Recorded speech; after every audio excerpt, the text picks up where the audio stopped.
1 million, 2 million, 3 million. Seems to be working.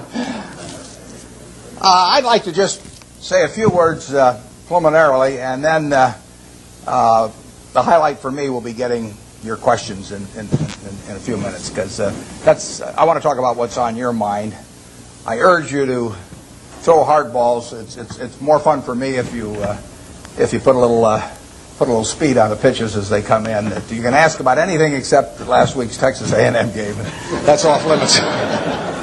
We have a couple of men here from SunTrust. I was just up at the Coke meeting, and I sit next to Jimmy Williams there, who ran SunTrust for many years, and he wanted to be sure that I wore this SunTrust shirt down here. I've tried to get sponsorship on the senior golf tour. I haven't had much luck, but now on the Bankers tour, I'm doing a little bit better. And he says I get a percentage of the increase in deposits from Gainesville. So I'll go out for SunTrust, dear old SunTrust. I would like to talk for just 1 minute to the students about your future when you leave here, because you're going to learn a tremendous amount about investments, and you'll learn enough to do well. You've all got the IQ to do well. You've all got the initiative and energy to do well, or you wouldn't be here. And most of you will succeed in meeting your aspirations. But in determining whether you succeed, there's more to it than intellect and energy. And I'd like to talk for just a second about that. In fact, there was a fellow that Pete Keewood in Omaha used to say that he looked for 3 things in hiring people. Look for integrity, intelligence, and energy. And he said if the person didn't have the first 2, that the latter 2 would kill them. Because if they don't have integrity, you want them dumb and lazy. You don't want them smart and energetic. And I'd really like to talk about that first one, because we know you've got the second 2. And play along with me in a little game for just a second in terms of thinking about that question. You've all been here, I guess almost all of your second-year MBAs, and you've gotten to know your classmates. And think for a moment that I granted you the right to buy 10% of one of your classmates for the rest of his or her lifetime. Now you can't pick one with a rich father. That doesn't count. I mean, you've got to pick somebody who's going to do it on their own merit. And I gave you an hour to think about it.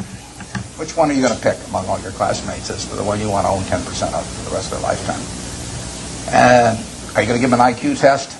Pick the one with the highest IQ? I doubt it. Are you going to pick the one with the best grades? I doubt it.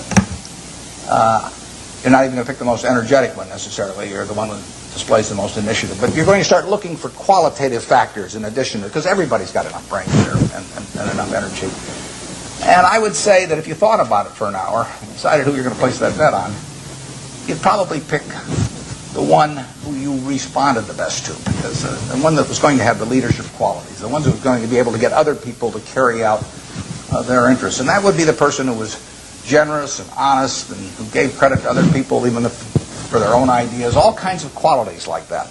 And you could write down those qualities that you admire in this other person, whoever you admire most in the class. And then I would throw in a hooker. I would say as part of owning 10% of this person, you had to agree to go short 10% of somebody else in the class. That's more fun, isn't it? And you think, well, now who do I want to go short of? And again, you wouldn't pick the person with the lowest IQ you would start thinking about the person really who turned you off for one reason or another. I mean, they had various qualities, quite apart from their academic achievement, but they had various qualities. In the end, you shouldn't really want to be around them, and other people didn't want to be around them. And what were the qualities that lead to that? Well, there'd be a whole bunch of things. But it's the person who's egotistical, the person who's greedy, the person who's slightly dishonest, cuts corners, all of these qualities. And you could write those down on the right-hand side of the page. And when you look at that, I don't know which one I'm using. Can you hear me okay with this? That's fine. Yeah. Your microphone on the side. Just back up. What do I do with it? It just came loose. Oh, it just came loose. Okay.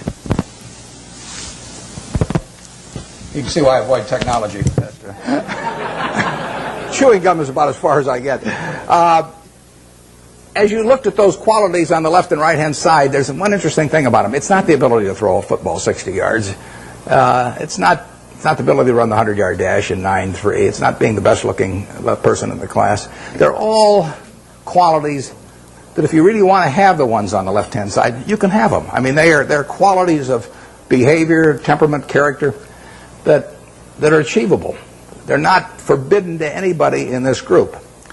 And if you look at the qualities on the right-hand side, the ones that you find turn you off in other people, there's not a quality there that you have to have. If you have it, you can get rid of it, and you can get rid of it a lot easier at your age than you can at my age, because most behavior is habitual, and they say the chains of habit are too light to be felt until they're too heavy to be broken.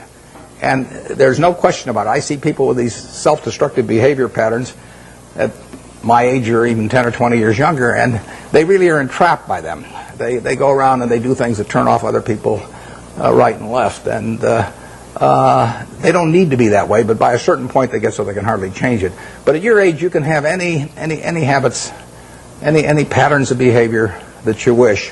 It's simply a question of which you decide, and why not decide the ones that, I mean, if you like, Ben Graham did this, and Ben Franklin did it before him, but Ben Graham in his low teens looked around and he looked at the people he admired, and he said, I want to be admired, so why don't I just behave like them? And he found there was nothing impossible about behaving like them. And similarly, he did the same thing on the reverse side in terms of getting rid of those qualities. So I would suggest that if you write those qualities down and think about them a little while and make them habitual, you will be the one that you want to buy 10% of when you get all through. And the beauty of it is you already own 100%, and you're stuck with it. So you might as well be that person as somebody else. Well, that's a short little sermon. So let's get on to what you're interested in. And like I say, you can go all over the lot. So I don't know exactly how we're going to handle this, but let's start with a hand here someplace or other. Where do we go with the first one? Yeah, right here. Your thoughts about Japan. My thoughts about Japan? I'm not a macro guy. Now, I say to myself, Berkshire Hathaway can borrow money for 10 years at 1% in Japan now. 1%. And I say to myself, gee, I took Graham's class 45 years ago, and I've been working hard at this thing all my life. Maybe I can earn more than 1%, if I really worked hard at it. 1% annually. It doesn't seem impossible, does it? So I wouldn't want to get involved in currency risk, so I'd have to do it in something that was yen denominated. So I have to be in Japanese real estate or a Japanese business or something of the sort, and all I have to do is beat 1%, and that's all the money's going to cost me, and I can get it for 10 years. So far, I haven't found anything it's kind of interesting. The Japanese companies earn very low returns on equity, and they have a bunch of businesses that earn 4%, 5%, 6% on equity, and it's very hard to earn a lot as an investor when the business you're in doesn't earn very much money. Now some people do it. In fact, I've got a friend, Walter Schloss, who worked with Graham at the same time I did, and it was the first way I went at stocks, to buy stocks selling way below working capital, very cheap quantitative stocks. I call it the cigar butt approach to investing, is that you walk down the street and you look around for a cigar butt someplace, and you see one, and it's soggy and kind of repulsive, but there's one puff left in it. So you pick it up, and the puff is free. I mean, it's a cigar butt stock. I mean, you get one free puff out of it, and then you throw it away, and you walk down the street and try and find another one. I mean, it's not elegant, but it works. If you're looking for a free puff, it works. Those are low-return businesses. But time is the friend of the wonderful business. It's the enemy of the lousy business. If you're in a lousy business for a long time, you're going to get a lousy result, even if you buy it cheap. If you're in a wonderful business for a long time, even if you pay a little too much going in, you're going to get a wonderful result if you stay in a long time. I find very few wonderful businesses in Japan at present now. They may change the culture in some way so that managements get more stockholder responsive over there and returns are higher. But at the present time, you'll find a very lot of low-return businesses, and that was true even when the Japanese economy was booming. I mean, it's amazing. They had an incredible market without incredible companies. They were incredible in terms of doing a lot of business, but they weren't incredible in terms of the return on equity that they achieved. And that finally caught up with them. So we have so far done nothing there, but as long as money's 1%, I'll keep looking. I mean, yeah. You were rumored to be one of the rescue buyers of long-term capital. What was the play there? What did you see? Well, there's a story in the current Fortune magazine, one has Rupert Murdoch's picture on the cover, that tells the whole story of our involvement. It's kind of an interesting story because It's a long story, so I won't go into all the background of it. But I got the really serious call about long-term capital probably 4 weeks ago this Friday, whenever it was. It was my granddaughter. I got it in mid-afternoon, and my granddaughter was having her birthday party that evening, and then I was flying that night to Seattle to go on a 12-day trip with Gates to Alaska in a private train, all kinds of things where I was really out of communication. But I got this call on a Friday afternoon saying that things were really getting serious there. I'd had some other calls before that the article gets into a few weeks earlier. I know those people, most of them pretty well. A lot of them were at Solomon when I was there. And the place was imploding, and the Fed was sending people up that weekend.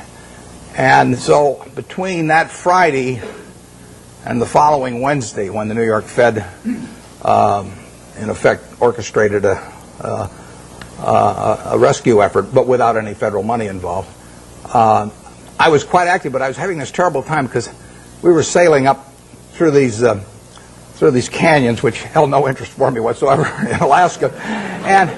And the captain would say, if we just steer over here, we might see some bears and whales. And I said, steer where you get a good satellite connection. Because I want. So it was, in fact, there's a picture, unfortunately, where I've got my Old Faithfuls going off behind me, and I've got my back to it. I'm on the phone, which was the people in the group thought it was kind of funny the way I was working the phone. But we put in a bid on Wednesday morning. By then I was in Bozeman, Montana, and I talked to Bill McDonough, the head of the New York Fed, about 10 o'clock. They were having a meeting of the bankers at 10 o'clock that morning in New York, and I caught him. We actually delivered a message to him. He called me out there in Wyoming a little bit before 10 New York time, and we made a bid. It was because it was being done at a long distance and everything. It was really the outline of a bid, but in the end, it was a bid for $250 million, essentially for the net assets of. But we would have put in $3.75 billion on top of that, and it would have been $3 billion from Berkshire Hathaway, $700 million from AIG, and $300 million from Goldman Sachs. And we submitted that, but we put a very short time fuse on it because when you're bidding on $100 billion worth of securities that are moving around, you don't want to leave a fixed price bid out there very long. Plus, we were worried about it getting shopped. In the end, the bankers made the deal, and. But it was an interesting period. The whole long-term capital management, and I hope most of you are familiar with it, but the whole story is really fascinating because if you take John Merriweather and Eric Rosenfeld, Larry Hillenbrand, Greg Hawkins, Victor Agani, the two Nobel Prize winners, Merton and Scholes, if you take the 16 of them, they probably have as high an average IQ as any 16 people working together in one business in the country, including at Microsoft or wherever you want to name. So there's an incredible amount of intellect in that room. Now you combine that with the fact that those 16 had extensive experience in the field they were operating. I mean, this was not a bunch of guys who had made their money, selling men's clothing and then all of a sudden went into the securities business or anything. They'd had, in aggregate, the 16 had probably had 350 or 400 years of experience doing exactly what they were doing. And then you throw in the third factor, that most of them had virtually all of their very substantial net worths in the business. So they had their own money up, hundreds and hundreds of millions of dollars of their own money up, super high intellect, working in a field they knew, and essentially they went broke.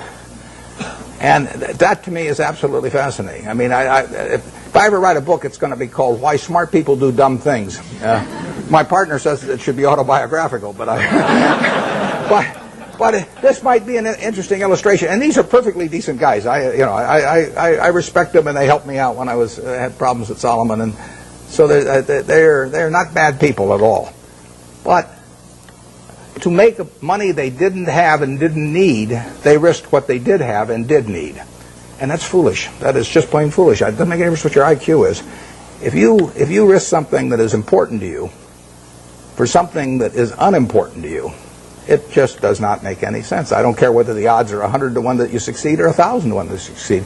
If you hand me a gun with 1,000 chambers, 1,000,000 chambers in it, and there's a bullet in one chamber, and you said, put it up to your temple, how much do you want to be paid to pull it once?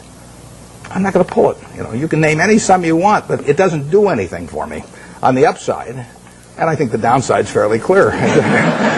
So I'm not interested in that kind of a game, and yet people do it financially and without thinking about it very much.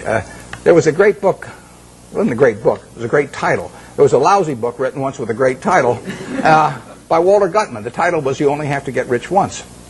Now, that seems pretty fundamental, doesn't it? What difference, if you've got $100 million at the start of the year, and you're going to make 10% if you're unleveraged and 20% if you're leveraged 99 times out of 100, what difference does it make at the end of the year whether you've got 110 million or 120 million? Makes no difference at all. I mean, if you die at the end of the year, you know, the guy that writes up the story may make a typo, and he may say 110 even if he had 120, so you've got nothing at all. You know, it makes absolutely no difference. It makes no difference to your family, it makes no difference to anything. And yet, the downside, particularly managing other people's money, is not only losing all your money, but it's disgrace and humiliation and facing friends whose money you've lost and everything. I just can't imagine an equation that makes sense for. And yet 16 guys with very high IQs who are very decent people entered into that game.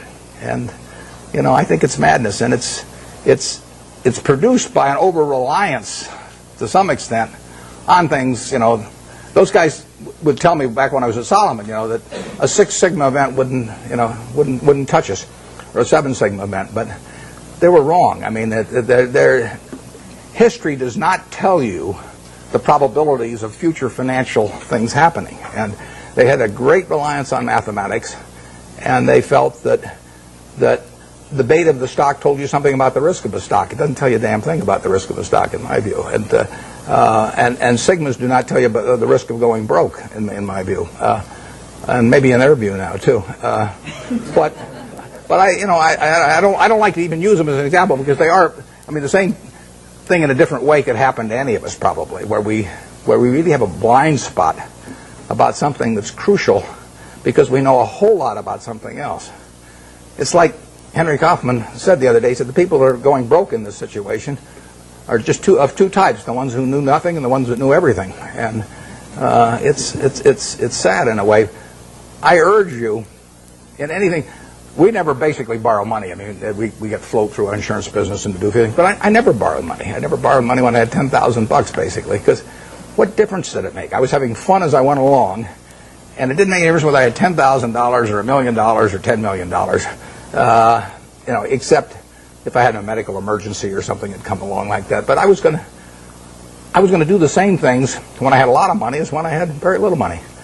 You know, if you think about the difference between me and you in terms of how we live, you know, we wear the same clothes basically. SunTrust gives me mine, but you.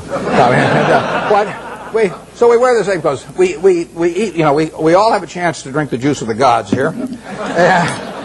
But we all go to McDonald's, or better yet, Dairy Queen, and we live in a house that's warm in winter and cool in summer, and we watch Nebraska, Texas. They have them on a big screen. You see it the same way I see it. We do everything. Our lives aren't that different. You know, you'll get decent medical care if something happens to you, and I'll get decent medical care. The only thing we do is we travel differently. You know, I ride around this little plane, and I love it. And that takes money. But if you leave that aside, we travel differently. But other than travel, you know, I think about it. Think what can I do that you can't do? Now, I get to work in a job that I love, but I've always worked in a job I loved. I loved it I loved it just as much when it was a big deal if I made $1,000. And I urge you to work in jobs you love. I mean, I think you're out of your mind if you keep taking jobs that you don't like because you think it'll look good on your resume. I was with a fellow at Harvard the other day who was taking me over to talk, and he was 28, and he was telling me what he'd done in life, which was terrific. And then I said, "What are you going to do next?" And he said, "Well," he said, "after I get out my MBA," he says, "I think maybe I ought to go to work for a management consulting firm because it'll look good on my resume." And I said, "Wait a second, you've been 28, you've been doing all these things. I mean, you've got a resume that's 10 times as good as anybody I've ever seen it already." I said, "If you take another job you don't like, I said, isn't that a little like saving up sex for your old age? You know, I mean, there comes a time when you ought to just start doing what, you know." So, I think I got the point across to him. But you ought to take a job. When you get out here, take a job you love. Don't take a job that you think is going to look good on your resume. Take a job you love. You may change it later on, but you'll jump out of bed in the morning. I mean, when I got out of Columbia, the first thing I tried to go to work for Graham immediately. I offered to go to work for him for nothing, He said I was overpriced. But I kept pestering him. I went out to Omaha and I sold securities for 3 years, and I kept writing him and giving him ideas and doing all these things. Finally, I went to work for him for a couple of years, and it was a great experience. But I always really worked in a job. I worked in a job that I loved doing. And you should really take a job that if you were independently wealthy, you would take. That's the job to take, because that's the one that you're going to have great fun in. You'll learn something. You'll be excited about it. And you can't miss. You may go do something else later on, but you'll get way more out of it. And I don't care what the starting salary is or anything of the sort. I don't know how I got off on that, but there I am.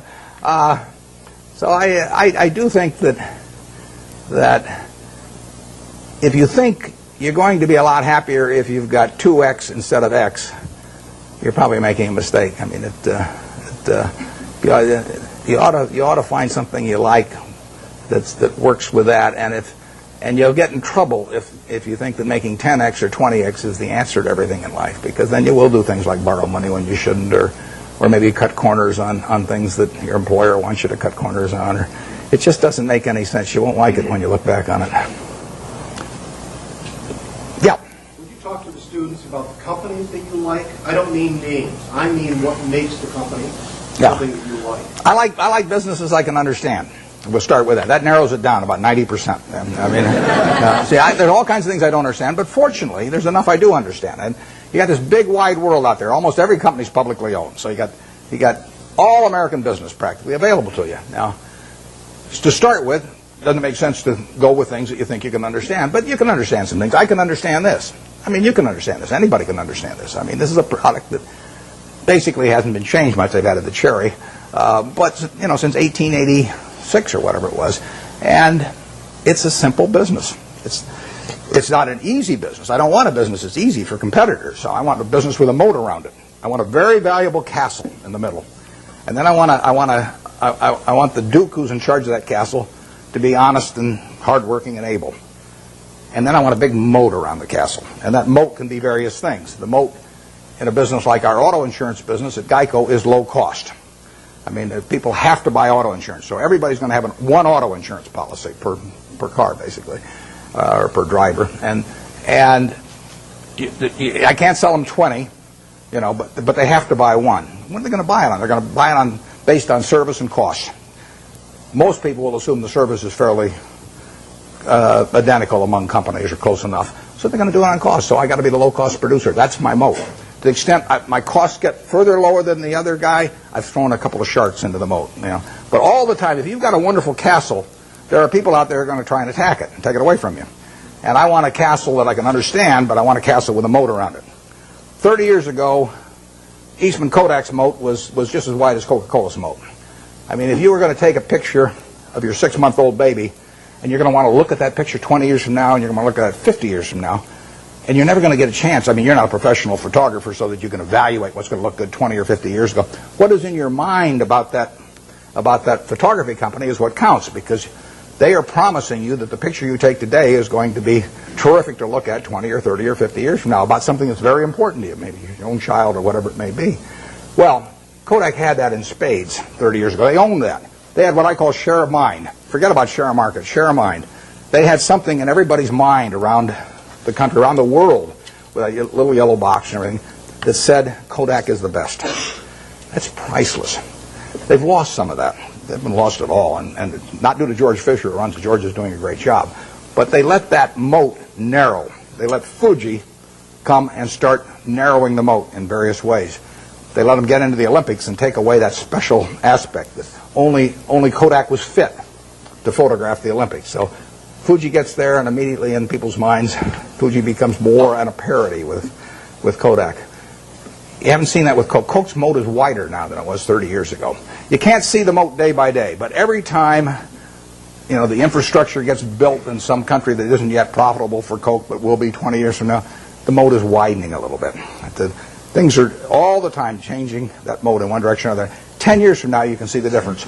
Our managers of the businesses we run, I've got one message to them, which is to widen the moat.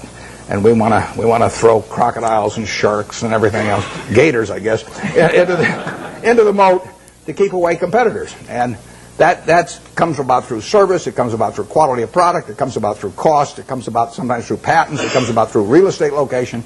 So that's the business I'm looking for. Now, what kind of businesses am I going to find like that? Well, I'm going to find them in simple products, because I'm not going to be able to figure out what the moat's going to look like for Oracle or Lotus or Microsoft 10 years from now.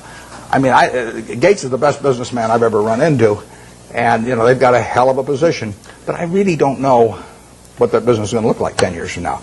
And I certainly don't know what his competitors' businesses are going to look like 10 years from now. Now, I'll name one I don't own. I know what the chewing gum business is going to look like from 10 years from now. I mean, the internet is not going to change how we chew gum. And nothing much else is going to change how we chew gum. And then are there going to be lots of new products? Is it really, our spearmint and juicy fruit and all those going to evaporate? So it isn't going to happen. You give me $1 billion and tell me to go in the chewing gum business and try and make a real dent in Wrigley's, I can't do it. And that's the way I think about business. I say to myself, give me $1 billion and how much can I hurt the guy? Give me $10 billion. Give me $10 billion and how much can I hurt Coca-Cola around the world? I can't do it. Well, those are good businesses. Now give me some money and tell me to hurt somebody in some other fields and I can figure out how to do it. So I want a simple business, easy to understand, great economics now, honest and able management, and then I can see about, in a general way, where they're going to be 10 years from now. And if I can't see where they're going to be 10 years from now, I don't want to buy it. Basically, I don't want to buy any stock where if they close the New York Stock Exchange tomorrow for 5 years, I won't be happy owning it. I buy a farm, and I don't get a quote on it for 5 years, and I'm happy if the farm does okay. I buy an apartment house, don't get a quote on it for 5 years, I'm happy if the apartment house produces the returns that I expect. But people buy a stock, and they look at the price the next morning, and they decide whether they're doing well or not doing well. It's crazy, because they're buying a piece of a business. That's what Graham, the most fundamental part of what he taught me. You're not buying a stock, you're buying a part ownership in a business. You will do well if the business does well, and if you didn't pay a totally silly price. And that's what it's all about. And you ought to buy businesses you understand. Just like if you're buying farms, you ought to buy farms you understand. It's not complicated. Incidentally, in calling this Graham Buffett, I mean, it's just pure Graham. I was very fortunate because I picked up a book when I was 19. I got interested in stocks when I was about 6 or 7, and I bought my first stock when I was 11, but I was playing around with all this stuff. I had charts and volume, and I'm making all kinds of technical calculations and everything. And then I picked up a little book, and it just said that you're not buying some little ticker symbol that bounces around every day. You're buying a part of a business. And as soon as I started thinking about it that way, everything else followed. Very simple. So we buy businesses we think we can understand. There's no one here that can't understand the Coca-Cola company. I would say there's no one here that can understand some new internet company. And I said at the annual meeting this year that if I were teaching a class in business school, on the final exam, I would pass out the information on an internet company and ask each student to value it. And anybody that gave me an answer, I'd flunk. I don't know how to do it. But people do it every day. I mean, it's more exciting. I mean, if you look at it like going to the races or something, that's a different thing. But if you're investing, I mean, investing is putting out money to be sure of getting more money back later, at an appropriate rate. And to do that, you have to understand what you're doing it in. I mean, you have to understand the business. And you can understand some businesses, but not all businesses. Warren, so you covered half of it, which is trying to understand a business and buying a business, but you also alluded to getting a return on the amount of capital you invest in the business as an investor. And that comes back to what are you paying for the business. How do you determine what you think is a fair price to pay for the business? It's a tough thing to decide, but I don't want to buy into any business I'm not terribly sure of. So if I'm terribly sure of it, it probably isn't going to offer incredible returns. I mean, why should something that is essentially a cinch to do well offer you 40% a year or something like that? So we don't have huge returns in mind, but we do have in mind never losing anything. And I mean, we bought See's Candy in 1972. See's Candy was then selling 16 million pounds of candy at $1.95 a pound, and it was making 2 bits a pound or $4 million pre-tax. We paid $25 million for it. Took no capital to speak of. When we looked at that business, basically my partner Charlie and I really decided whether there was a little untapped pricing power there. In other words, whether that $1.95 box of candy could just as easily sell for $2 or $2.25. If it could sell for $2.25, another 30 cents a pound was $4.8 million on 16 million pounds. which on a $25 million purchase price was fine. We didn't do any, we've never hired a consultant in our lives. Our idea of consulting is go out and buy a box of candy, and eat it. But what we did know was that they had share of mind in California. I mean, there was something special. Every person in California had something in their mind about See's candy, and overwhelmingly was favorable. They had taken a box, Valentine's Day, and given it to some girl, and she'd kissed him. If she'd slapped him, we'd have no business. But as long as she kisses him, that's what we want in their mind. See's candy, getting kissed. And if we can get that in the minds of people, we can raise prices. And I bought that I bought it in 1972. We've raised every year. I raise the price on December 26th. I raise it the day after Christmas, so that everybody, because we sell a lot at Christmas. In fact, we'll make $60 million this year. We'll sell 30 million pounds, make $2 a pound. Same business, same formulas, same everything. $60 million still doesn't take any capital, and we'll make more money 10 years from now. But of that $60 million, we make about $55 million in the 3 weeks before Christmas. And our company song is "What a Friend We Have in Jesus." I mean, it is. It is a good business. But the important thing about that business is that, think about it a little. Most people don't buy boxed chocolates to consume themselves. They buy them as gifts. Somebody's birthday. More likely it's a holiday. It's Valentine's Day, single biggest day of the year. Christmas is the biggest season by far. But women buy for Christmas, and they plan ahead and buy over a 2 or 3 week period. Men buy on Valentine's Day. They're driving home. We run ads on the radio, guilt. The guys are veering off the freeway right and left. And they won't dare go home without a box of candy when we get through with them on our radio ads. So that Valentine's Day is the biggest day. But can you imagine going home on Valentine's Day, and our See's candy is now $11 a pound, thanks to my brilliance. And let's say there's candy available at $6 a pound.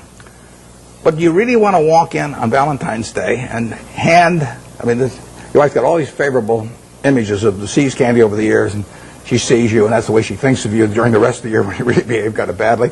And you walk in and say, "Honey, this year I took the low bid," and then hand her a box of candy. I mean, it just isn't going to work. So, in a sense, there's untapped price. It's not price dependent, basically. Think of Disney. I mean, Disney is selling, we'll say, home videos for, $16.95, $18.95, or whatever. All over the world, people, and we'll say particularly mothers in this case, have something in their mind about Disney. I mean, every person in this room, when you say Disney, has something in their mind about it. If I say Universal Pictures, you don't have anything in your mind. If I say 20th Century Fox, you don't have anything special in your mind. If I say Disney, you've got something in your mind. And that's true around the world. Now, picture yourself with a couple of young kids, who you want to put away for a couple hours every day so you get a little peace of mind. And if you get them one video, they'll watch it 20 times. So you go to the video store or wherever you buy the video. Are you going to sit there and premiere, 10 different videos and watch them each for an hour and a half to decide which one your kid should watch? No. I mean, let's say there's one there for $16.95 and the Disney's there for $17.95. If you take the Disney video, you're going to be okay.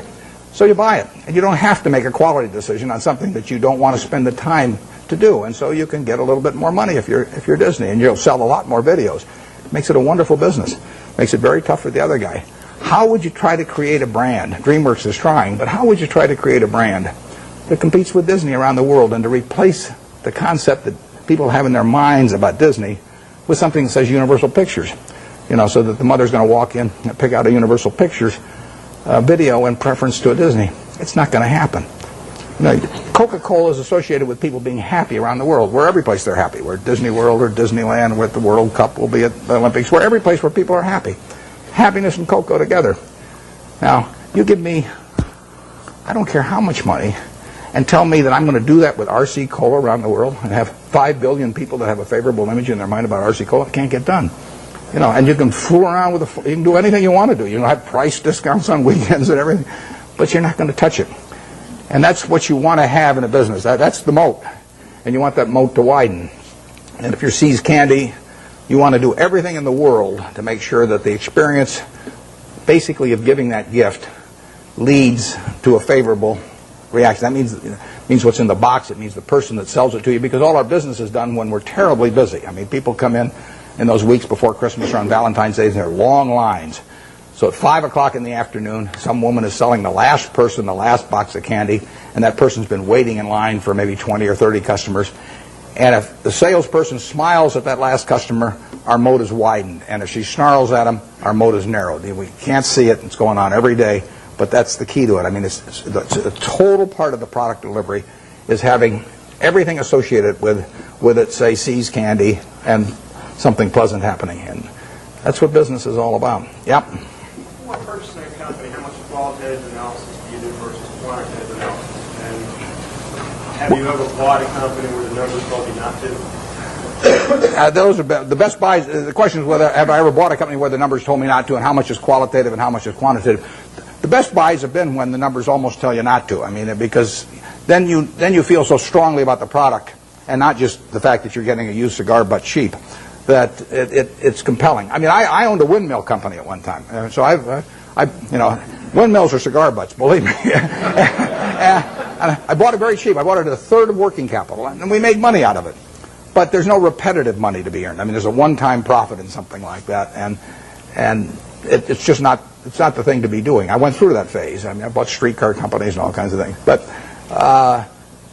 in terms of the qualitative, I probably understand the qualitative the moment I get the phone call. I mean, almost every business we've bought has taken 5 or 10 minutes, I mean, in terms of analysis. And we bought 2 businesses this year. General Re is, 18 billion or some deal. I've never been to their home office. Yeah. I hope it's there. There could be just a few guys, and they say, well, what numbers shall we send Buffett this month? I can see him coming in once a month and saying, well, we'll just tell him we've got 20 billion in the bank this month instead of 18 billion or something. But I've never been there.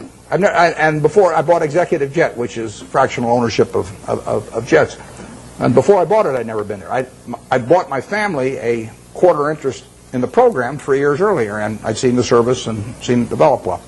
And I got the numbers, but if you don't know enough to know about the business instantly, you won't know enough in a month or 2 months. I mean, you have to have sort of the background of understanding and knowing what you do understand and don't understand. And that is the key. It's defining what I call your circle of competence. And everybody's got a different circle of competence. The important thing is not how big the circle is. The important thing is staying inside the circle. And if that circle has only got 30 companies in it out of thousands on the big board, as long as you know which 30 they are, you're okay. And you should know those businesses well enough so that you don't need to do lots of work. Now, I did a lot of work in the earlier years just in getting familiar with businesses. And the way I would do that is I would go out and use what Phil Fisher called the scuttlebutt approach. I'd go out, I'd talk to customers, I'd talk to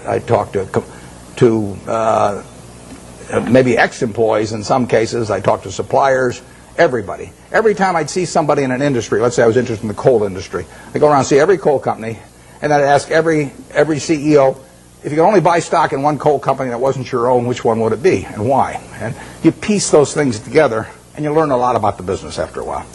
And the funny thing is you get very similar answers as long as you ask about competitors. I'd say if you got a silver bullet, and you put it through the head of one competitor, which competitor and why? You'll find out who the best guy in the industry is in that case, or the one that's coming up. And there's a lot of things you can learn about a business. I've done that in the past on the businesses that I feel I could understand, so I don't have to do much of that anymore. It's a nice thing about investing is you don't have to learn anything very new. I mean, you can do it if you want to, but if you learned about Wrigley's chewing gum 40 years ago, you still understand Wrigley's chewing gum. There's not a lot of great insights to get or anything of the sort as you go along. So you do get a database in your head. I had a guy, Frank Rooney, who ran Melville for many years. His father-in-law died, owned a company called H.H. Brown, a shoe company. And he put it up with Goldman Sachs, but he was playing golf with a friend of mine here in Florida and mentioned to this friend. The guy said, why don't you call Warren? He called me at the end of the golf match, and in 5 minutes I basically had a deal. But I knew Frank, and I knew the kind of business, and I sort of knew the basic economics of a shoe business, and so I could buy it. And quantitatively, I got to decide what the price is. That's either yes or no. I mean, I don't fool around a lot with negotiations. So if they name a price that makes sense to me, I buy it. And if they don't, I was happy the day before, so I'll be happy the day after without owning it. Yeah. Drop in expectations in terms of future earnings and forward earnings. And in light of the fact that Coke has a lot of their profits coming in from outside the United States, how do you think the Asian crisis, so to speak, is going to affect Coke and for that matter the U.S. economy in general? question is about the Asian crisis and how it affects a company like Coke that recently announced that the earnings, actually they just announced their third quarter earnings, but a few weeks ago they tipped people off that they were going to be lower in the fourth quarter and so on. Well, basically I love it, but because the market for Coca-Cola products is going to grow far faster over the next 20 years internationally than it will in the United States. It'll grow in the United States on a per capita basis, but it's going to grow faster elsewhere. So the fact that it's going to be a tough period for, who knows, 3 months or 3 years, but it won't be tough for 20 years. I mean, people are still going to, they're going to work productively around the world, and they're going to find that this is a bargain product in terms of the portion of their working day that they have to give up in order to have one of these, or better yet, 5 of them a day, like I do. It's this is a product. In 1936, when I first bought 6 of those for a quarter and sold them for a nickel each, and it was in a 6.5-ounce bottle, and you paid a 2-cent deposit on the bottle, that was a 6.5-ounce bottle for a nickel at that time. It's now a 12-ounce can, which if you buy it on weekends, or if you buy it in bigger quantities, so much money doesn't go to the packaging, I mean, you essentially can buy the 12 ounces for not much more than 20 cents. So you're paying not much more than twice the per ounce price of 1936. And it is a product that's gotten cheaper and cheaper and cheaper in relative to people's earning power over the years, and which people love. In 200 countries, you have the per capita use going up every year for a product that's over 100 years old, and that dominates the market. I mean, it's unbelievable. One thing that people don't understand is one thing that makes this product, this is worth tens and tens of billions of dollars, is one simple fact about really all colas, but we'll call it Coca-Cola for the moment. It happens to be a name I like. Cola has no taste memory. You can drink one of these at 9 o'clock, 11 o'clock, 3 o'clock in the afternoon, 5 o'clock. The one at 5 o'clock will taste just as good to you as the one you drank early in the morning. You can't do that with cream soda, root beer, orange, grape, you name it. All of those things accumulate on you. Most foods and beverages accumulate on you. You get sick of them after a while.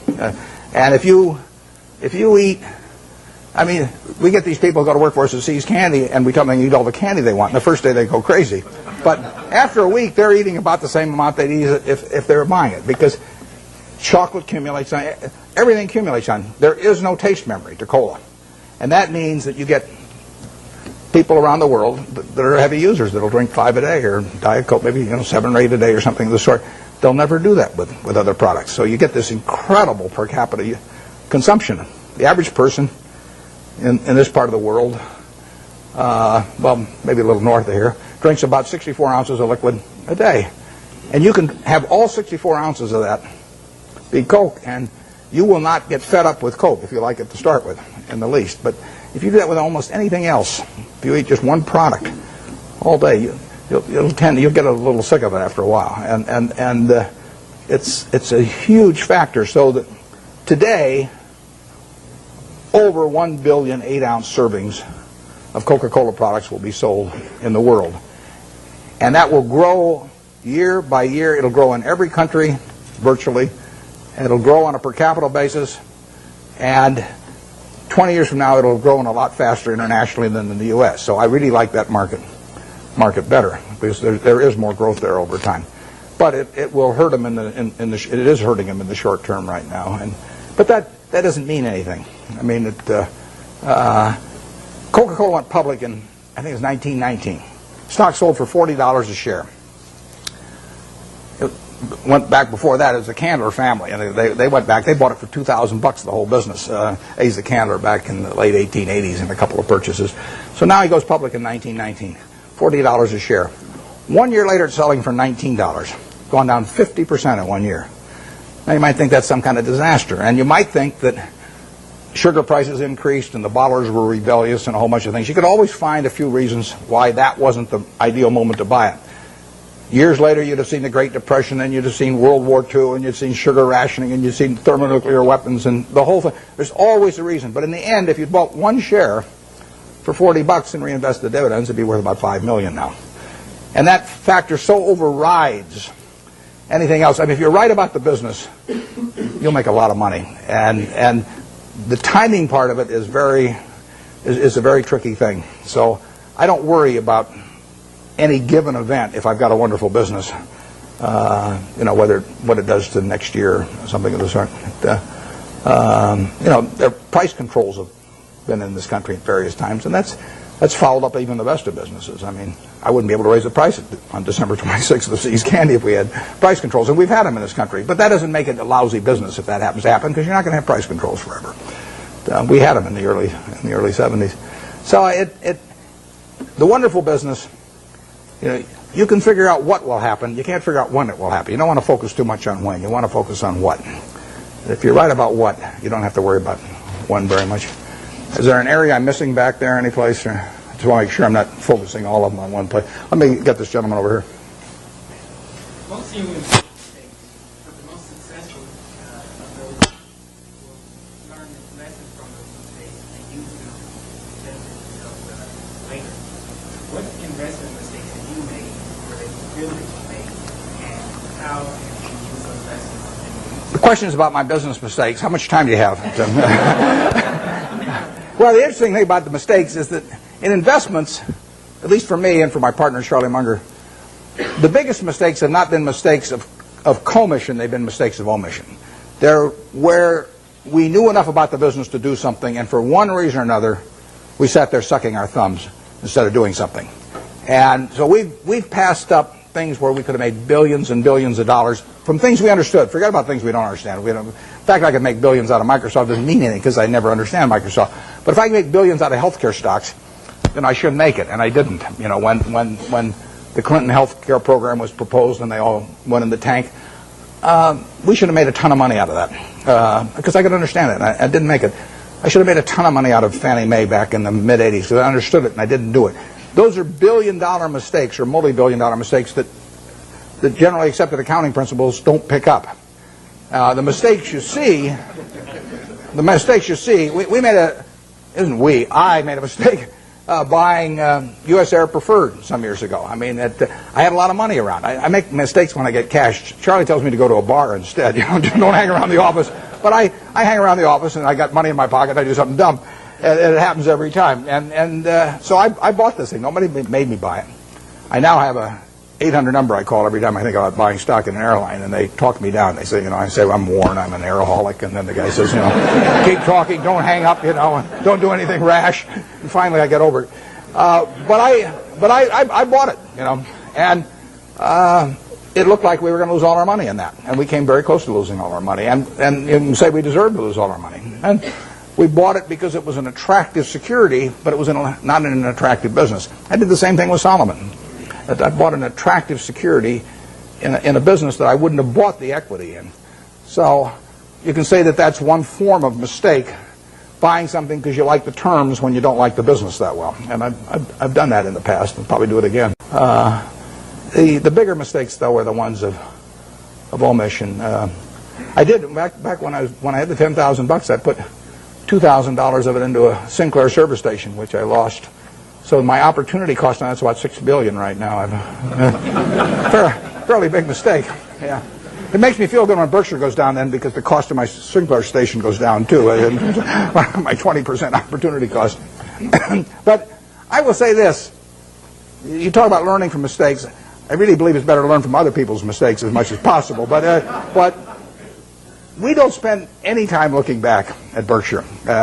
I've got a partner, Charlie Munger. We've been pals for 40 years. We've never had an argument. We disagree on things a lot, but we don't have arguments about it, and we never look back. We just figure there's so much to look forward to that there's just no sense thinking about what we might have. It just doesn't make any difference. I mean, you can only live life forward, and you can learn something perhaps from the mistakes, but the big thing to do is stick with the businesses you understand. And so if there's a generic mistake of getting outside of your circle of competence and buying something because somebody tips you on it or something of the sort in an area you don't know anything about, I mean, you should learn something from that, which is that you stay with what you can figure out yourself.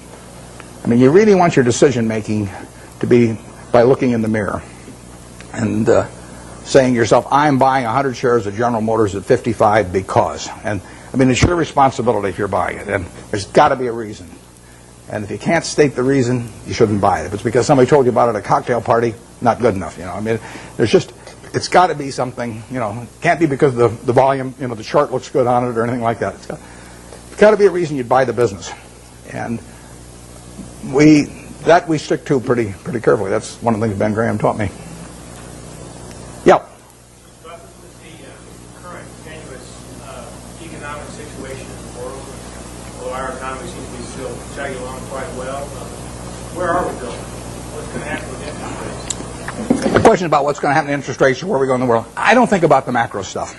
I just what you really want to do in investments is figure out what's important and knowable. If it's unimportant or unknowable, you forget about it. What you talk about is important, but in my view, it's not knowable. Understanding Coca-Cola is knowable, or Wrigley, or Eastman Kodak, or anything. I mean, you can understand those businesses. That's knowable. And whether it turns out to be important depends on where your valuation leads you and the current price and all of that. But we have never either bought a business or not bought a business because of any macro feeling of any kind. We don't read things about predictions about interest rates or business or anything like that because it doesn't make any difference. I mean, let's say in 1972 when we bought See's Candy, I think maybe Nixon put on the price controls a little bit later. Let's say we'd seen that, but so what? We'd have missed a chance to buy something for $25 million that's earning $60 million pre-tax now. I mean, we don't want to pass up the chance to do something intelligent because of some prediction about something that we're no good on it anyway. So we just don't read or listen to or do anything in relation to macro factors at all. Zero. And the typical investment counseling organization goes out and they bring out their economists, they trot them out, and he gives you this big macro picture, and then they start working from there on down. In our view, that's nonsense. And if Alan Greenspan was on one side of me and Bob Rubin on the other side, they were both whispering in my ear exactly what they're going to do the next 12 months. It wouldn't make any difference to me in what I pay for executive jet or general reinsurance or anything else I do. Yeah. What's the benefit of being an out-of-towner from Wall Street as an investor? Well, what's the benefit of being an out-of-towner as opposed to being in Wall Street? I worked in Wall Street for a couple of years, and I like. I've got my best friends actually, and I'm on both coasts, and I like seeing them, and I get ideas when I go there. But the best way to think about investments is to be in a room with no one else and just think. And if that doesn't work, nothing else is going to work. And the disadvantage of being in any kind of a market-type environment, and Wall Street would be the extreme, is that you get overstimulated. You think you have to do something every day.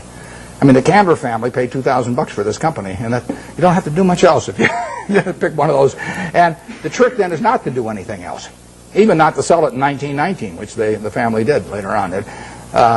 So what you're looking for is some way to get one good idea a year, and then write it to its full potential. And that's very hard to do in an environment where people are shouting prices back and forth every 5 minutes and shoving reports under your nose and all that. Because Wall Street makes its money on activity.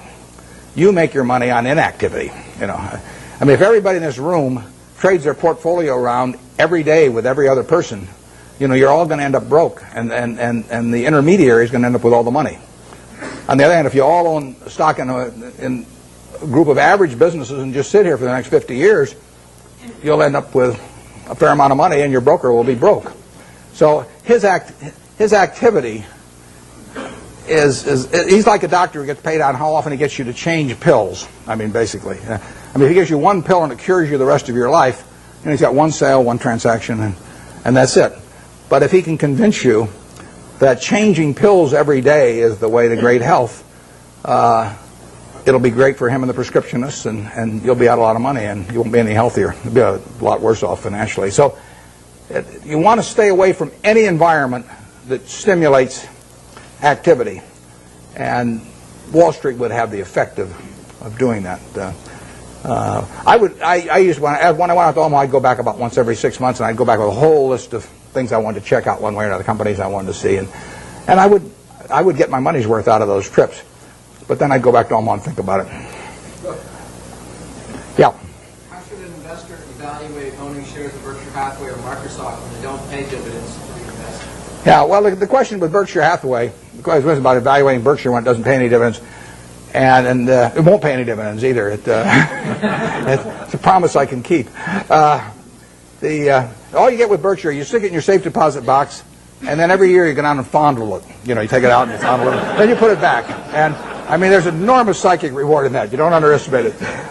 But the real question is whether we can keep retaining dollar bills and turning them into more than $1 at a decent rate. And that's what we try to do. And Charlie Munger and I have our money in it to do that. That's all we'll get paid for doing. We won't take any options. We won't take any salaries to speak of or anything. We'll ride around in the plane. But that's what we're trying to do. It gets harder all the time. The more money we manage, the harder it is to do that. And we would do way better percentage-wise with Berkshire if it was 1/100th the present size. But it is run for its owners. But it isn't run to give them dividends, because so far, every dollar that we've earned and could have paid out, we've turned into more than $1. It's worth more than $1 to keep it. And therefore, it'd be silly to pay it out. Even if everybody was tax-free that owned it, it would have been a mistake to pay dividends at Berkshire, because so far the dollar bills retained have turned into more than $1. But there's no guarantee that that happens in the future, and at some point the game runs out on that. But it is the goal. I mean, that is what the business is about. We're not, nothing else about the business do we judge ourselves by. We don't judge it by the size of its home office building or anything of the number of people working around it. We've got 12 people at headquarters. We've got 45,000 employees at Berkshire and 12 people at headquarters, 3,500 square feet. And we won't change it. So we will judge ourselves by the performance of the company. And that's the only way we'll get paid. But believe me, it's a lot harder than it used to be. But anything way in the back, because I want to make sure I'm not missing people back there that haven't called me. Okay, then we'll go to the... Well, how about way over there on the aisle? Yeah. What makes you decide investments to reach its full potential? I missed this. What made me decide to invest what? One of your investments has reached its full potential. As you said earlier that you... I missed the last part of it. Reached its full potential. Well, ideally you buy in businesses where you feel that will never happen in terms of... I mean, I don't buy Coke with the idea that it's going to be out of gas in 10 years, or 15 years. I mean, there could be something happen, but I would think the chances of that are almost nil. So what we really want to do is buy businesses that we would be happy to own forever. It's the same way I feel about people who buy Berkshire. I want people to buy Berkshire that plan to hold it forever. They may not for one reason or another, but I want them at the time they buy it to think they are buying a business that they're going to own forever. And I don't say that's the only way to buy things. It's just that's the group I want to have join me, because I don't want to have a changing group all the time. I measure Berkshire by how little activity there is in it. If I had a church and I was the preacher and half the congregation left every Sunday, I wouldn't say, "Oh, this is marvelous because I have all this liquidity among my members." There's terrific turnover. I would rather get a church where all the seats are filled, every Sunday by the same people. Well, that's the way we look at the businesses we buy. We want to buy something that we're really happy to own virtually forever, and we can't find a lot of those. And back when I started, I had way more ideas than money, so I was just constantly having to sell what I thought was the least attractive stock in order to buy something that I just discovered that looked even cheaper. But that's not our problem really now. And so we hope we're buying businesses that we're just as happy with 5 years from now as now. And if we ever found some huge acquisition, then we'd have to sell something maybe to make that acquisition. But that would be a very pleasant problem to have. We never buy something with a price target in mind. I mean, we never buy something at 30 saying if it goes to 40 we'll sell it, or 50 or 60 or 100. We just don't do it that way any more than when we buy a private business like See's Candy for $25 million. We don't say to ourselves, if we ever get an offer of $50 million for this business, we'd sell it. That's just not the way to look at a business. The way to look at a business is this going to keep producing more and more and more money over time? And if the answer to that is yes, you don't need to ask any more questions. Yeah, way back there. Those same principles in mind, what was the motivation for taking a piece of Solomon and similarly long-term capital? And how did you come up with the valuation? Well, Solomon, like I said, I went into that because it was a 9% security in 1987, September 1987. The Dow was up 35% that year. We'd sold a lot of stuff, and I had a lot of money around. It looked to me like we were never going to get a chance to do anything. So I took an attractive security form in a business I would never buy the common stock of. And I went in because of that, and I think that's generally a mistake.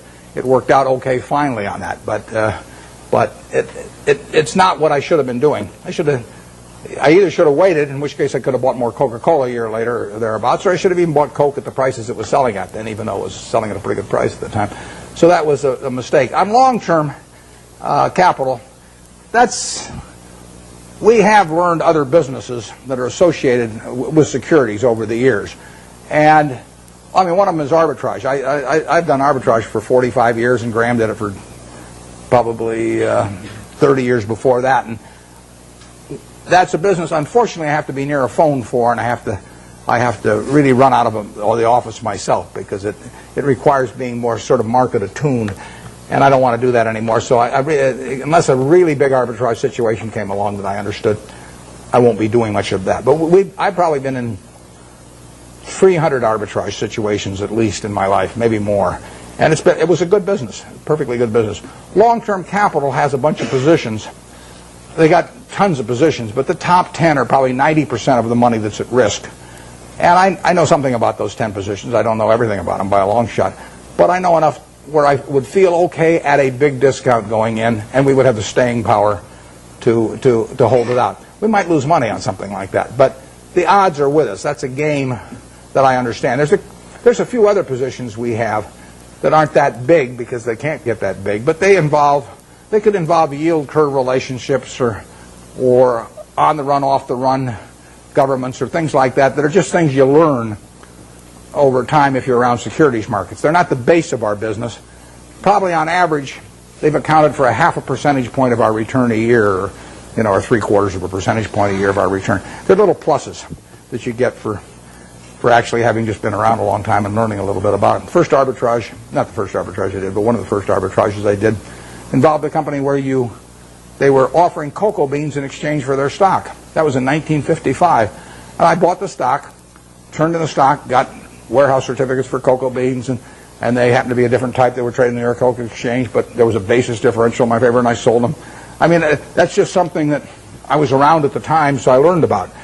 Hasn't been a cocoa bean deal since. 40-odd years. I've been waiting for another cocoa bean deal. I haven't seen it, but it's there in my memory if it ever comes along. And that long-term capital is that on a big scale. Yep.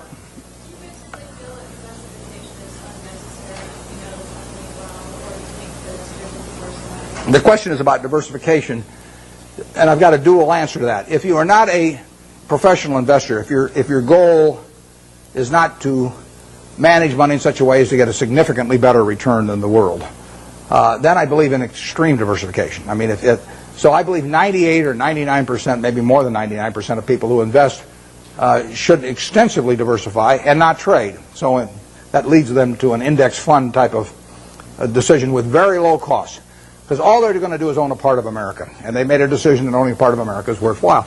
I don't quarrel with that at all. That is the way they should approach it, unless they want to bring an intensity to the game to make a decision and start evaluating businesses. But once you're in the business of evaluating businesses, and you decide that you're going to bring the effort and intensity and time involved to get that job done, then I think that diversification is a terrible mistake to any degree. And I got asked that question when I was at SunTrust the other day. And if you really know businesses, you probably shouldn't own more than 6 of them. I mean, if you can identify 6 wonderful businesses, that is all the diversification you need, and you're going to make a lot of money. And I will guarantee you that going into a 7th one is going to, rather than putting more money in your first one, it's got to be a terrible mistake. Very few people have gotten rich on their 7th best idea, but a lot of people have gotten rich on their best idea. So I would say that for anybody working with normal capital who really knows the businesses they've gone into, a 6 is plenty, and I probably have half of it in what I liked best. I don't diversify personally. I mean, and all the people I know that have done well, with the exception of, we mentioned Walter Schloss earlier. Walter diversifies a lot. He owns a little of everything. I call him Noah. He's got 2 of everything. Yeah. How do you differentiate the Coca-Colas of the world from the Procter & Gamble's of the world? Well, Procter & Gamble's a very, very good business. Strong distribution capabilities, lots of brand names and everything. But if you ask me, if I'm going to go away for 20 years, to put all my family's net worth in one business, but I'd rather have Procter & Gamble or Coke. Actually, Procter & Gamble's a little more, it'd be more diversified among product line, but I would feel sure of Coke than Procter & Gamble. I wouldn't be unhappy if somebody told me I had to own Procter & Gamble during that 20-year period. I mean, that would be in my top 5% because they are not going to get killed. But I would feel better about the unit growth and the pricing power of a Coke over 20 or 30 years than I would about a Procter & Gamble. Right now, the pricing power might be tough, but you think of billion servings a day, an extra penny, $10 million a day. We own 8% of it. That's $800,000 a day for Berkshire Hathaway. You get another penny out of the stuff. Doesn't seem impossible, does it? I mean, it's worth another penny. But, it doesn't. Right now, it'd be a mistake to try and get it in most markets. But over time, Coke will make more per serving than it does now. 20 years from now, I'll guarantee it'll make more per serving. They'll be selling a whole lot more servings. I don't know how many. I don't know how much more, but I know that. P&G's main products, I don't think they have the kind of dominance, and they don't have the kind of unit growth. But they're good businesses. I would not be unhappy if you told me that I had to put my family's net worth in P&G, and that was the only stock I could own. I would, I might prefer some other names, but there aren't 100 other names I would prefer. Yeah. On that same model, what about McDonald's? Should we go away for 20 years from that? McDonald's, the question's about McDonald's and going away for 20 years. McDonald's has got a lot of things going for it, and particularly abroad again. I mean, their position abroad in many countries is stronger relatively than here. It's a tougher business over time. People do not want to eat, exception to the kids when they're giving away Beanie Babies or something, people do not want to eat at McDonald's every day. I mean, if people are drinking Coke today, they drink 5 of them today, they'll probably drink 5 tomorrow. The fast food business is tougher than that. But if you had to pick one hand to have in the fast food business, which is going to be a huge business worldwide, you'd pick McDonald's. I mean, it has the strongest position. It doesn't win taste tests, with adults. It does very well with children, and it does fine with adults. But it is not like it's a clear winner.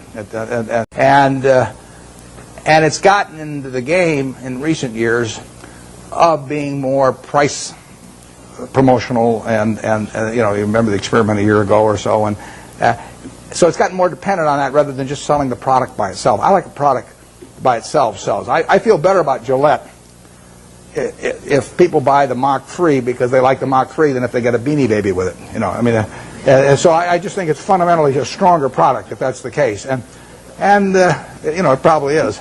We own a lot of Gillette, and you can sleep pretty well at night if you think of a couple billion men with their hair growing on their faces. You go to, it's growing all night while you sleep, and women have 2 legs. It's even better. So it beats counting sheep. And those are the kind of business. But if you think, what promotion am I going to put out there against Burger King next month? And what if they sign up Disney and I don't get Disney? And I mean, that is, I like the products that stand alone, absent promotional or price appeals. Although you can build a very good business based on that, and McDonald's is a terrific business. It's not as good a business as Coke, but there really are hardly any. It's a very good business, and if you bet on one company in that field, aside from Dairy Queen, of course, you want to bet on McDonald's. We bought Dairy Queen here a while back. That's why I'm plugging it shamelessly here.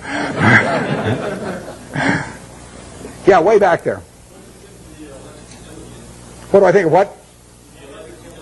The electric utility industry. Well, I've thought about that a lot because you can put big money in it, and I've even thought of buying entire businesses. There's a fellow in Omaha actually that's done a little of that through Cal Energy, but I don't quite understand the game in terms of how it's going to develop with deregulation. I mean, I can see how it destroys a lot of value for the high-cost producer, once they're not protected by a monopoly territory.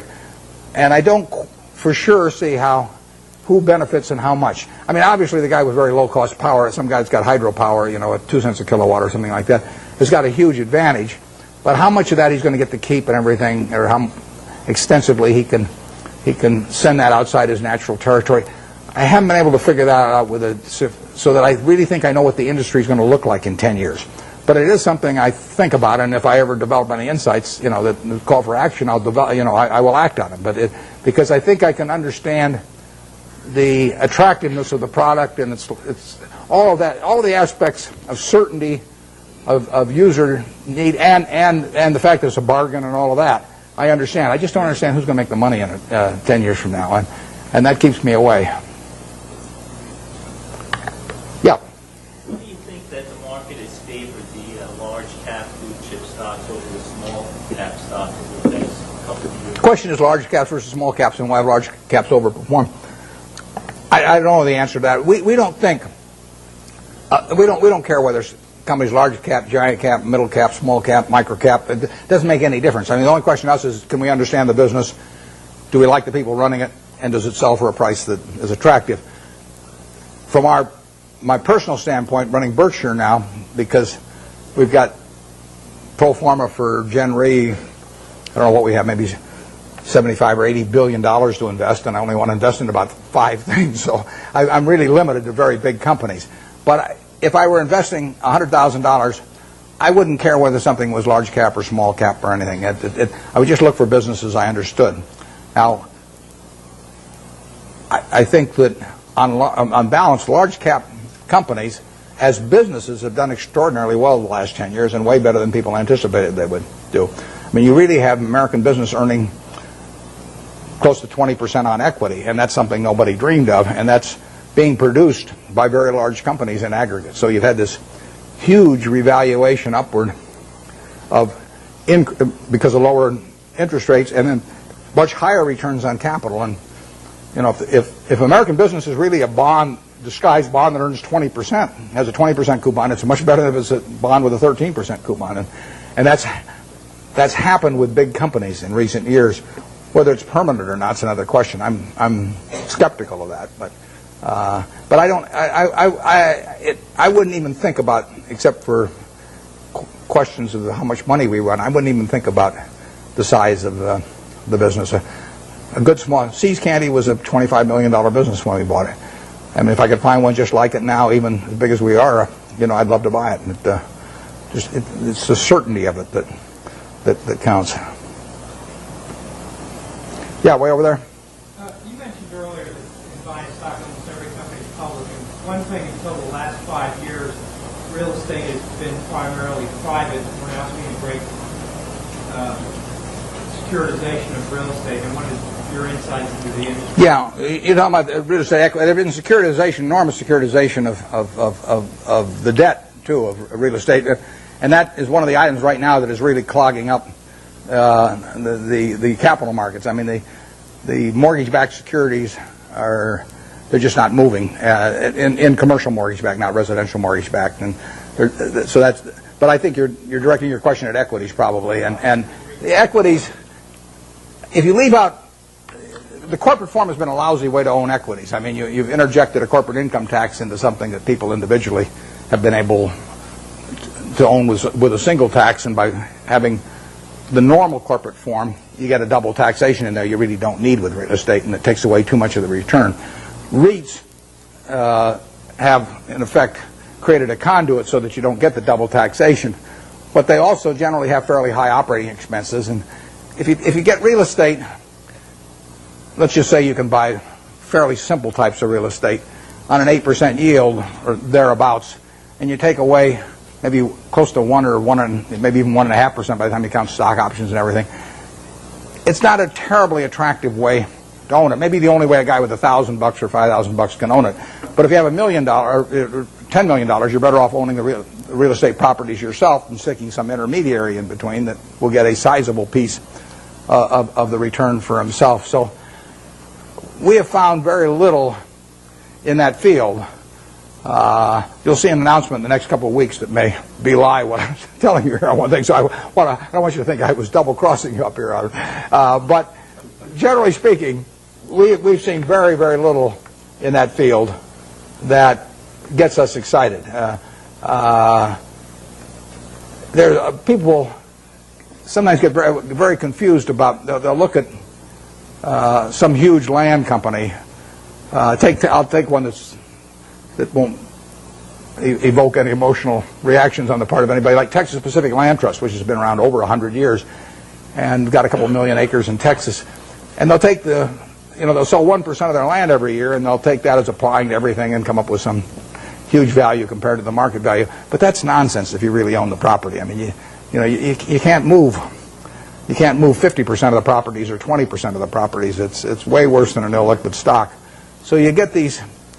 I think you get some very silly valuations placed on a lot of real estate companies by people that don't really understand what it's like to own one and try to move large quantities of property. REITs have behaved terribly in the market this year, as you know, and it's not at all inconceivable they would become a class that would get so unpopular that they would sell at significant discounts from what you could sell the properties for. And they could get interesting as a class then, and then the question is whether the management would fight you in that process, because they would be giving up their income stream for managing things, and their interests might run counter to the shareholders on that. I've always wondered about the REITs that say, our assets are so wonderful and they're so cheap, and then they go out and sell stock. I mean, there's a contradiction in that. If they say our stock at 28 is very cheap, and then they sell a lot of stock at 28 less an underwriting commission, it doesn't. There's a disconnect there, and so. But it's a field we look at. I mean, Charlie and I can understand real estate, and we would be open for very big transactions periodically. And if there was a long-term capital management situation and translated to real estate, we would be open to that. The trouble is, so many other people would be too, that it would be unlikely to go at a price that would really get us excited. Way back there. Understanding your theory that sort of a down market is good for net savers, can you sort of give us your thoughts as to where the market's going, its downward trend, and long-term profit or long-term profit, obviously? Well, I've got no idea where the market's going to go. I prefer it going down, but I haven't. My preferences have nothing to do with it. The market knows nothing about my feelings. That's one of the first things you have to learn with a stock. You buy 100 shares of General Motors. Now, all of a sudden, you have this feeling about General Motors. I mean, if it goes down, you may be mad at it. You may say, well, if it just go up to what I paid for it, my life will be wonderful again. Or if it goes up, you may say how smart you were and how you and General Motors have this love affair and everything. If you've got all these feelings, stock doesn't know you own it. Stock just sits there. It doesn't care what you paid. It doesn't care that you owned it or anything. So any feeling I have about the market is not reciprocated. I mean, it is the ultimate. It is very cold shoulder we're talking about here. And anybody that is going to be a net saver, practically everybody in this room is more likely to be a net buyer of stocks over the next 10 years than they are a net seller. So every one of you should prefer lower prices. I mean, if you're going to be a net eater of hamburger in the next 10 years, you want hamburger to go down unless you're a cattle producer. And if you're going to be a buyer of Coca-Cola and you don't own Coke stock, you hope the price of Coke goes down. I mean, you're looking for it to be on sale this weekend at your supermarket. You want it to be down on the weekends, not up on the weekends when you're going to attend the supermarket. Your stock exchange is a big supermarket of companies, and you're going to be buying stocks. What do you want to have happen? You want those stocks to go down, way down. And, you will make better buys then. And later on, 20 years from now, 30 years from now, when you're in a period when you're dis-saving or when your heirs dis-save for you after you're gone, I mean, then you may care about higher prices. But I find people, that was one of the, there's a chapter 8 in Ben Graham's Intelligent Investor about the attitude towards stock market fluctuations. And that and the chapter 20 on the margin of safety are the two most important essays ever written on investing as far as I'm concerned. Because when I read chapter 8, when I was 19, I figured, I just figured out what I just said, but it's obvious. I didn't figure it out myself, though. It was explained to me. I'd probably gone another 100 years if I had read it. Still thought it was good when my stocks were going up. No, we want things to go down, but I have no idea what the stock market's going to do. I never do. I never will. It's not something that I think about at all. When it goes down, I look harder at what I might buy that day. Because I know there's more likely to be some merchandise there that I can use my money effectively in. Okay, Warren, we'll take one more question from the audience. Okay, I'll let you pick who gets it then. You can be the guy.